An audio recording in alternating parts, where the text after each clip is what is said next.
Hey guys, what's up? How's it going? I hope everyone's having a very, very, very good day or night, whatever time it is that you're from. Today's video, I'm going to be talking about like when I first got into like spirituality and things like that. When I first got into that world, so maybe it'll be like a two-parter video, because I don't know, there's a lot of details, so maybe I'll make a part two, but I'll talk a little bit about it. So it all begins, I guess I'll tell you guys how I was raised up.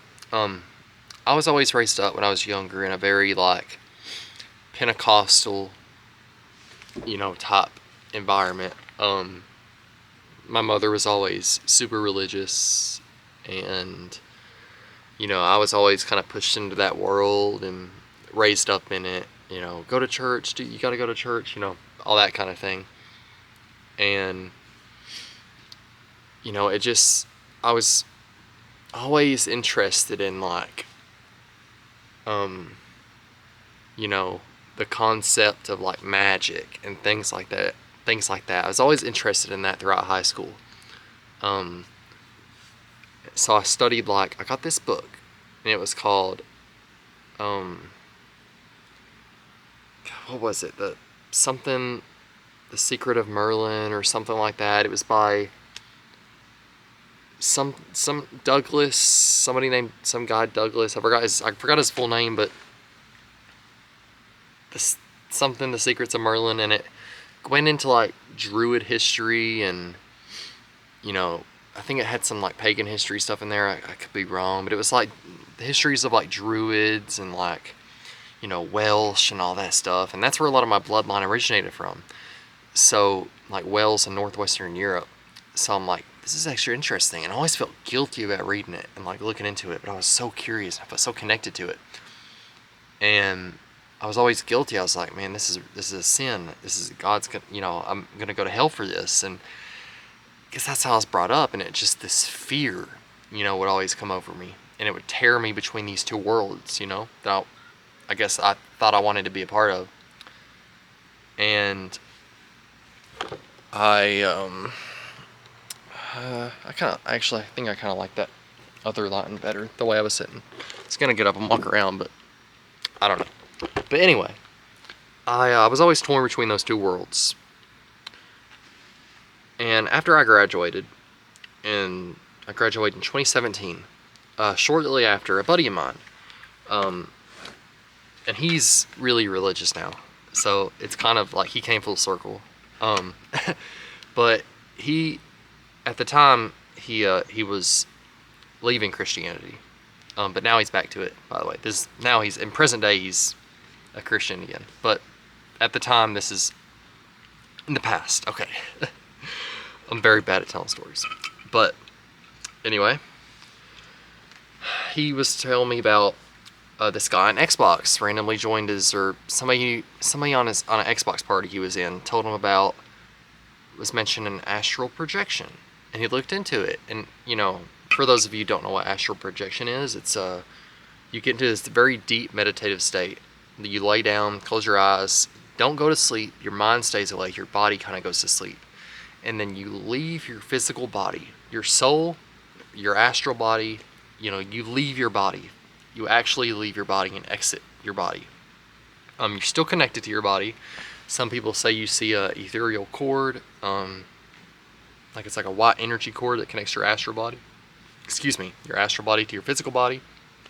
I've never seen a cord, but I don't know. Who knows? Maybe I'll see it eventually. Some people just don't see them. But anyway, getting off track. I started to try it, and I started to, because I was like, I was religious at the time, and I was like, why not? I've never really seen much proof at that point in Christianity. It's always just been feelings. I've never really seen any or had any actual evidence for myself, right? So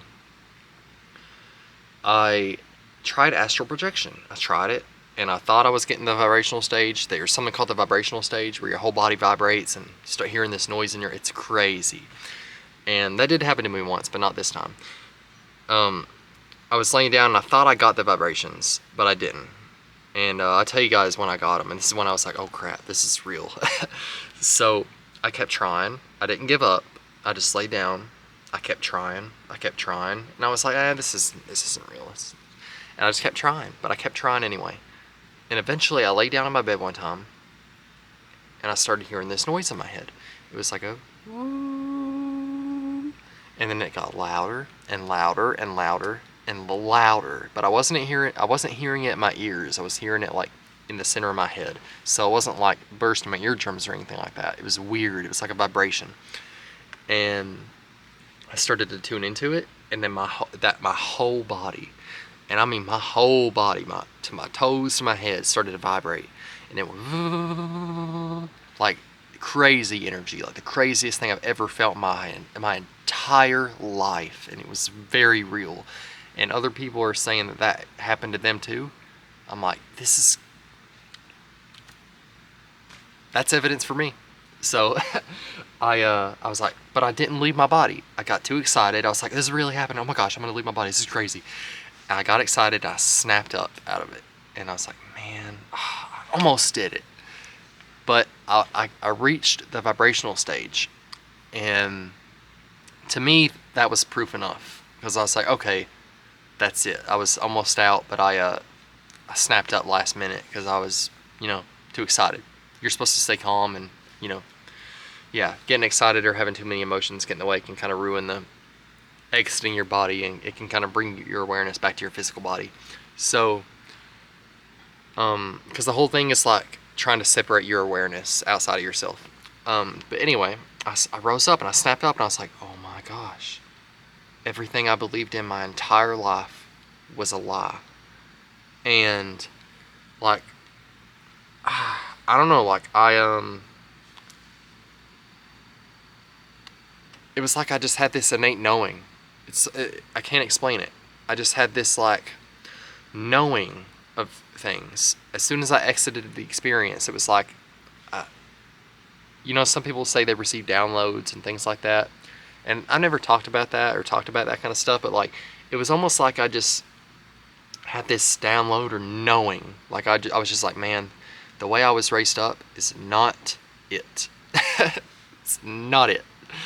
And from that moment on, I was like, I left Christianity at that point, and I started my own spiritual journey, astral projection, all that stuff. I got into meditation, crystals, chakras, all of it, and I was like, this is it. I love this. It's a bird.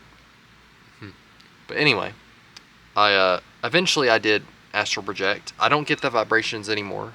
I just kind of slide out, because I think it's like the vibrational stage is like training wheels for your energy body to balance everything out, because you're like, it's the first time that's happening to you in like this lifetime or whatever. I don't know, I still don't understand some of it, man, but I eventually I kind of started coming back to Christianity a little bit recently. Like I believe in like the story of Jesus a lot, but like now I'm kind of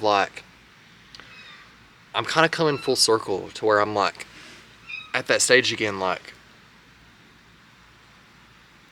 I need to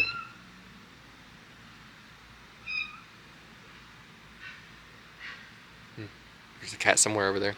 But anyway, I'm at that stage again to where I'm like, I don't know. I need to believe in what I believe, not because of like my surroundings, not because of how I was raised up. I need to believe in something because I believe in it. So I'm going through the stage right now where I'm just like questioning everything. I still believe in chakras, energy, astral projection. Very big proponent of that. I think it's amazing. If you've never tried it, please look into it. It's the most amazing thing you'll ever experience in your life. It's so freeing. You can fly, you can go anywhere, do anything. It's awesome. But I'm just questioning everything. And like, I don't believe in God in the same way that everyone else does, So I'm not one of these people where it's like, I read the Bible and I'm like, this is the way that my life should be forever. I'm very open-minded. I think that, I think that Jesus had a lot of great teachings. I love the story of Jesus. But I'm questioning a lot right now. And I need to find out what I believe in. What I believe in, what my soul is a vibrational match for. And that's just what I'm going through at the moment. But that's kind of what my some of my history in my beginning with spirituality. And stay tuned, because I am going to be making a part 2 to this video, because there's so much more, and I want to talk to you guys about that too. But yeah, that was just a summary. I'm going to go in depth in part 2 and maybe cover some stuff that I didn't cover in this video. But hope you guys enjoyed. If you did, leave a like, comment, subscribe. Tell me some of your experiences with spirituality, astral projection, and if you're questioning your beliefs and things like that. This is a judgment-free zone, man. It's I'm not gonna judge you or tell you you're going to hell or anything like that. I don't think I believe in hell as like a permanent place anymore. I don't think that that's real in the sense, like, I don't think it's real. I don't think it's how everyone thinks it is. I don't think it's real in that aspect. So I'm not gonna, put that negativity out there to people. But, just tell me some of your experiences, guys. But about to run out of space on the camera, so hope you guys have had a very, very, very good day or night, whatever time it is that you're from, and just peace out. Have a good one. See you later.